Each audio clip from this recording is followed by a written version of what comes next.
ಶಿಕ್ಷಣ ಭಾಳ ಮುಖ್ಯ. ಶಿಕ್ಷಣದಿಂದ ನಮ್ಮ ಜ್ಞಾನದ ವಿಕಾಸ ಆಗ್ತದೆ. ಶಿಕ್ಷಣದಿಂದ ನಾವೆಲ್ಲರೂ ಕೂಡ ಸ್ವತಂತ್ರರಾಗ್ತೇವೆ. ಶಿಕ್ಷಣದಿಂದ ಸ್ವಾಭಿಮಾನ ಬೆಳೀಲಿಕ್ಕೆ ಸಾಧ್ಯ ಆಗ್ತದೆ. ಶಿಕ್ಷಣದಿಂದ ನಾವು ಒಬ್ಬ ಜವಾಬ್ದಾರಿಯುತ ವ್ಯಕ್ತಿಯಾಗಲಿಕ್ಕೆ ಸಾಧ್ಯ ಆಗ್ತದೆ. ಅದಕ್ಕೋಸ್ಕರನೇ ಪ್ರತಿಯೊಬ್ಬರು ಕೂಡ ಶಿಕ್ಷಣವನ್ನು ಪಡ್ಕೊಳ್ಳೇಬೇಕು.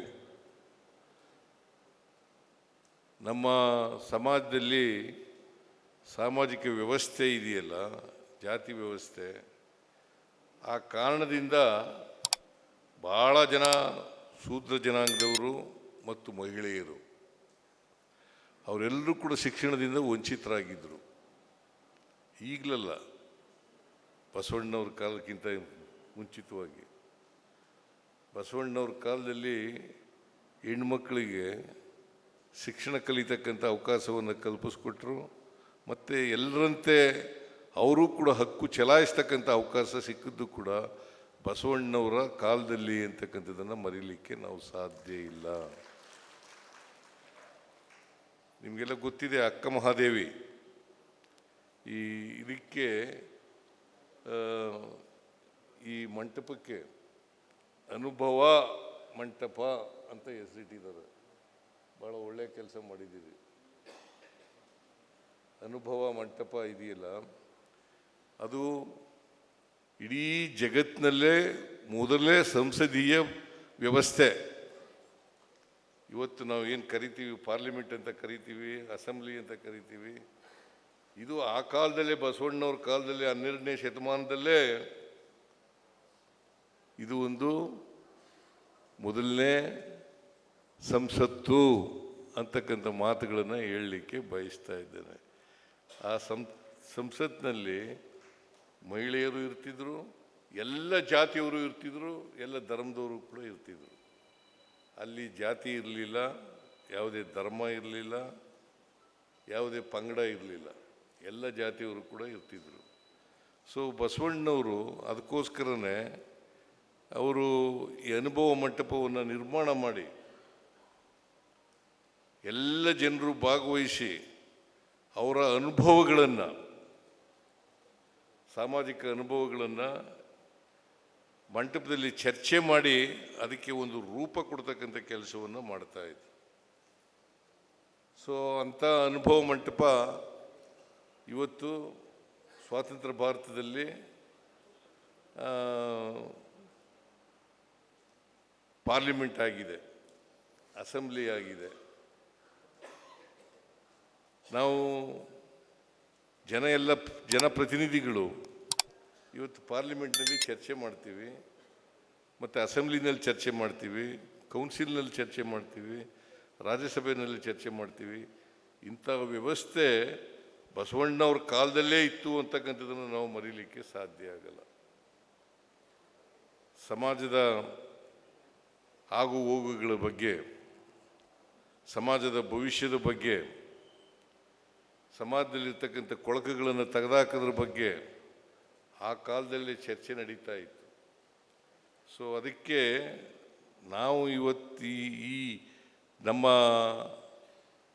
ಸರ್ಕಾರ, ನಾನು ಹಿಂದೆ ಮುಖ್ಯಮಂತ್ರಿ ಆಗಿದ್ದಾಗ ಎಲ್ಲ ಸರ್ಕಾರಿ ಕಚೇರಿಗಳಲ್ಲಿ ಬಸವಣ್ಣವರ ಫೋಟೋ ಇಡಬೇಕು ಅಂತೇಳಿ ತೀರ್ಮಾನ ಮಾಡಿ ಎಲ್ಲ ಕಚೇರಿಗಳಲ್ಲೂ ಕೂಡ, ಸರ್ಕಾರಿ ಕಚೇರಿಗಳಲ್ಲಿ ಫೋಟೋ ಇಡ್ತಕ್ಕಂಥ ಕೆಲಸವನ್ನು ಮಾಡಿದ್ದು. ಈ ಸಾರಿ ಮುಖ್ಯಮಂತ್ರಿ ಆದಮೇಲೆ ಬಸವಣ್ಣ ಸಾಂಸ್ಕೃತಿಕ ನಾಯಕ ಅಂತೇಳಿ ತೀರ್ಮಾನ ಮಾಡಿ, ಬಸವಣ್ಣ ಯಾವ ಧರ್ಮಕ್ಕೆ, ಜಾತಿಗೆ, ಯಾವುದೇ ಪಂಗಡಕ್ಕೆ ಸೇರಿದವರಲ್ಲ. ಅವರು ವಿಶ್ವಮಾನವರಾಗಿದ್ದಂಥವರು. ಇಡೀ ಸಮುದಾಯ, ಸಮಾಜ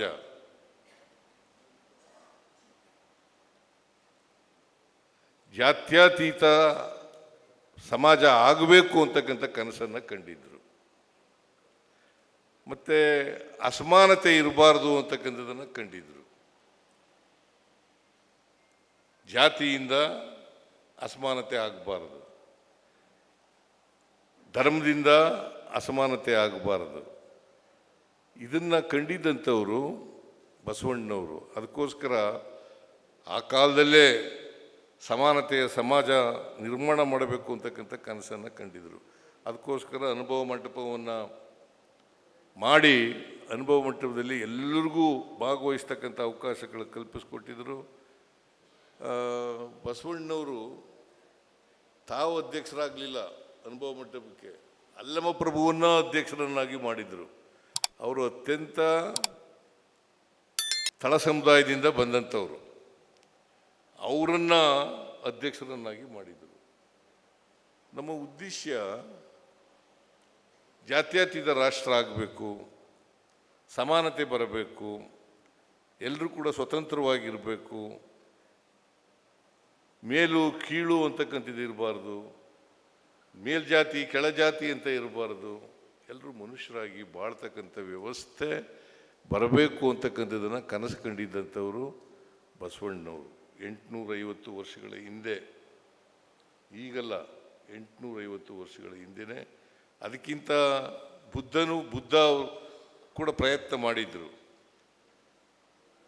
ಸಮಾಜ ನಿರ್ಮಾಣ ಮಾಡಲಿಕ್ಕೆ ಪ್ರಯತ್ನವನ್ನು ಮಾಡಿದರು. ಆದರೂ ಇನ್ನೂ ಕೂಡ ಜಾತಿ ವ್ಯವಸ್ಥೆ ನಮ್ಮಲ್ಲಿ ಇನ್ನೂ ಬೇರೂರಿದೆ ಅಂತಕ್ಕಂಥದ್ದನ್ನು ಮರೀಲಿಕ್ಕೆ ಸಾಧ್ಯ ಇಲ್ಲ.